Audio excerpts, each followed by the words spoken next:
Greetings and salutations. Welcome to another episode of Rant Said Poetry. It is Monday, November 13th. I am your host, Michael James Edding. By now, you've probably gotten a clue that there's more to being a poet than meets the eye. If you've been following in previous episodes, you've gotten the tools that you need, the books that you should be reading, and you've gotten a handle on the forums, and you've started writing some poetry. You've started joining poetry groups such as the Lancaster Live Poetry Society, where I will be reading tonight for the last time this year. My last public appearance will be at the Borders Books right across from Park City Center in Lancaster, Pennsylvania, tonight, Monday, November 13th at 7:30 p.m. and I'll be reading 3 of my poems during the open mic. Hopefully some of you have been finding similar venues near where you live and you've been trying out your writing, and hopefully you've been getting a following as well and people are complimenting you on your work. And if you're getting enough interest in your work, you may be thinking of, how do I write a book? Well, long answer is very complicated. The short answer, it's a mystery. You have to decide what you want, how your book will appear. The quick and dirty way to make a book of poetry is to pretty much make them on your computer, print them out, staple them in the middle, and if you sell them for less than $5, you're probably doing well. If you're selling them for more than $5, you're stealing. Basically, your average book of poetry is going to cost between $10 and $15, $9.99, $14.99. And these books are going to have a perfect binding. Example. They may have color covers on the back and front. My book was more professional than some people need. If you're a beginning poet, you may not need something that good looking. And you may not want to go with something that you just printed on your computer, in which case you need to spend more money. Unless your poems are so good that you have been contacted by a professional studio or printing office that wants to publish your work, you're going to have to do it yourself. And do-it-yourself publishing is very complex.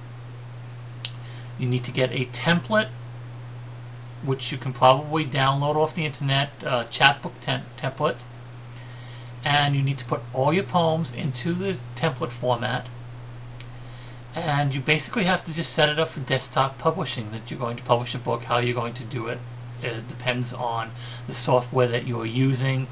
And then you have to find a publisher, and everything that you do with your book is going to be one more expense for publishing. They can look as simple as this, with an illustration. They can be stapled in the center. You can go with a perfect binding. Again, very simple cover. This is Something to Someone by a poet named Javen. One thing that's different with this book than mine, if you'll notice on the back, is a barcode with an ISBN number. ISBN numbers cost money. You can get an ISBN number from isbn.org. Basically, this is an international booksellers number which allows your book to be sold on places like Amazon.com and in many fine bookstores like Barnes & Noble, which is why my book isn't available through Barnes & Noble or Amazon.com. I do not have an ISBN number because I thought this looked more professional to me than this. You decide. It's what you want. I chose to use the money for the barcode fee and the ISBN fee, and also the copyright fee. Yes, if you want your book copyrighted, the moment you write it, you own the copyright. If you want to professionally register the copyright with the U.S. Copyright Office, that is an additional fee. Everything costs money. I put that money into the book itself, figuring the sales of the book would generate revenue for the next book, and then I could go back in a second printing, if I ever do a second printing of this book, and get an ISBN number for it and put it on the back cover. If you're one of the lucky people who has the backing of a publishing house who is paying you for your books, I sincerely discourage you from doing this. I don't care how professional your poetry is, this is very amateur. So is this.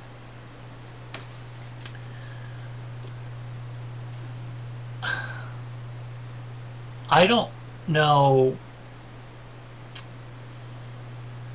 Beth Gillis is a fine poet. Ace Bogus is an okay poet. Again, the books are professional. They have the author photos, they have the glossy covers, they have everything that my book has. They have less pages than my book has. They have less poems than my book has. And they put something catchy on the cover that will make people buy them. If you have to resort to putting a nudie pic on the cover of your book, you are not a poet. That's my professional opinion. Your poetry should speak for itself. If you're going to put anything on the cover of your book, it should somehow tie in to the contents of the book. Now,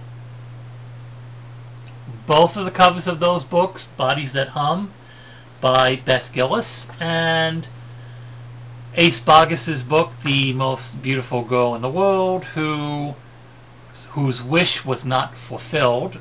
Okay, those pictures do tie in, but it's not necessary to put nudity on the cover of a book. I think my picture on my book is it ties in enough and it's mysterious enough it gets people interested.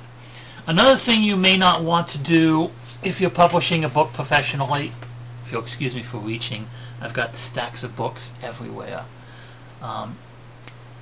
I seriously discourage you from writing a book on one subject or in one poetic form. This is boring. And if it's one particular subject, you may be limiting your audience to the point where you're going to wind up in the discount book rack if you even get in the store.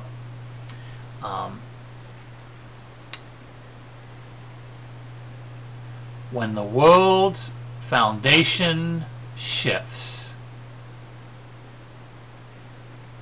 an entire book of poems about the sinking of the Titanic.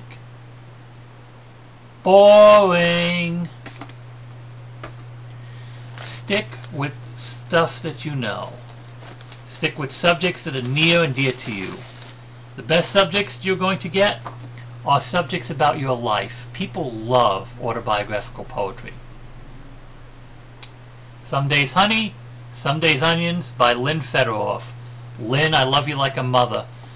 You are the greatest influence in my life poetically. Had I not met you 10 years ago and your group, the Lancaster Live Poetry Society, I would not be the poet I am today.